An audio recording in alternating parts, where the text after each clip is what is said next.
Welcome to my new blog. ಮೊನ್ನೆ duty ಮುಗಿಸ್ಕೊಂಡು ಮನೆ ಹೋಗ್ತಾ ಇದ್ದೀವಿ. ಟ್ರಾಫಿಕ್ ಜಾಮ್ ಮಾತ್ರ ಸೈಕಾಗೈತೆ. ಅದ್ರಲ್ಲಿ 3 ದಿನದಿಂದ ಬ್ಲಾಗ್ ಬೇರೆ ಮಾಡೋಕ್ಕಾಗಿಲ್ಲ, ಲೇಟ್ ಆಗಿತ್ತು. ಡೈಲಿ ಒಂದಿನೂ ಬ್ಲಾಗ್ ಮಾಡೋಕ್ಕೆ ಟೈಮು ಸಿಕ್ಕಿರಲಿಲ್ಲ. ಓಕೆ, ಎಲ್ಲರಿಗೂ ಒಂದು ಅನೌನ್ಸ್ಮೆಂಟು ನನ್ನ ಕಡೆಯಿಂದ. ಇನ್ ಕೇಸ್ ನನ್ನ ಈ ರೀಲ್ಸ್ ಅಪ್ಲೋಡ್ ಮಾಡಿದ್ಮೇಲೆ ನನ್ನ ಯೂಟ್ಯೂಬ್ ಚಾನಲ್ ಯಾರ್ಯಾರು ಸಬ್ಸ್ಕ್ರೈಬ್ ಮಾಡ್ತೀರಾ, 100 ಸಬ್ಸ್ಕ್ರೈಬರ್ಸ್ ಆಯಿತು ಅಂದರೆ ನಾನು ಗಿವ್ ಅವೇ ಬಿಡೋಣ ಅಂದ್ಕೊಂಡಿದ್ದೀನಿ.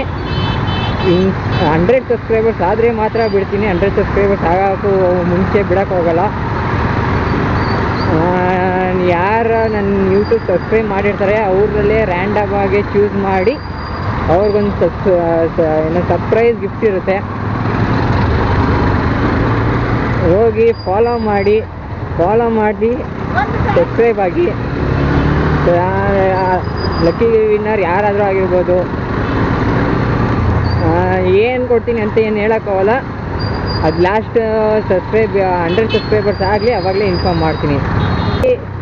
ಕೊಡೋದು ಏನೇ ಇದ್ರೂ ರೈಡಿಂಗ್ ಪರ್ಪಸಲ್ಲಿ ಅಂಥದ್ದನ್ನೇ ಗಿವ್ ಅವೇ ಕೊಡ್ತೀನಿ. ಆ ಥರ ಬೇರೆ ಅದು ಇದು ಏನು ಕೊಡೋಕ್ಕಾಗಲ್ಲ.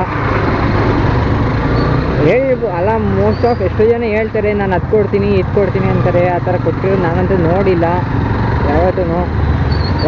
ಕೊಟ್ಟಿರ್ತಾರೆ, ಹೇಳೋಕ್ಕಾಗಲ್ಲ. ನಾನು ಈ ಸತಿ ಫಸ್ಟು ನಂದು 100 ಸಬ್ಸ್ಕ್ರೈಬರ್ಸು ಅಂತ ಗಿಫ್ಟ್ ಕೊಡ್ತಾ ಇರೋದು. 100 ಸಬ್ಸ್ಕ್ರೈಬರ್ಸ್ ಆದಮೇಲೆ ಬೇರೆ ಹಂಗಂಗೆ ಒಂದೊಂದೇ ಸ್ಟೆಪ್ ಹೋಗೋಣ.